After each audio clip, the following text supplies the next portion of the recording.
महात्मा ज्योतिराव फुले यांची जयंती उत्साहात साजरी। 11 एप्रिल रोजी सकाळी परिसर स्वच्छ करून 10 ते 12 वाजेपर्यंत वणीतील ठिकठिकाणी महात्मा ज्योतिराव फुले यांच्या तैलचित्राला समाजातील ज्येष्ठ युवा नागरिकांकडून पुष्पहार अर्पण करून अभिवादन करण्यात आले। वणी शहरातील माळीपुरा येथून महात्मा ज्योतिराव फुले जयंती उत्सव समितीच्या माध्यमातून महात्मा ज्योतिराव फुले यांची चित्ररथ व भव्य मिरवणूक काढण्यात आली। चित्ररथातील महात्मा ज्योतिराव फुले व सावित्रीबाई फुले यांची वेशभूषा स्थानिक चिमुकल्यांनी साकारल्याने या मिरवणुकीचे ते प्रमुख आकर्षण ठरले।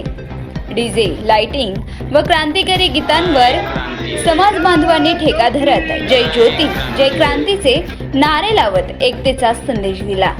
ही मिरवणूक शहराच्या प्रमुख मार्गावरून काढण्यात आली। शहरातील अनेकांनी या मिरवणुकीचे स्वागत केले। विविध ठिकाणांहून समाज बांधवांनी या मिरवणुकीत आपला सहभाग नोंदवून महात्मा ज्योतिराव फुले यांना मानवंदना दिली। वनी न्यूज एक्सप्रेस ब्युरो रिपोर्ट।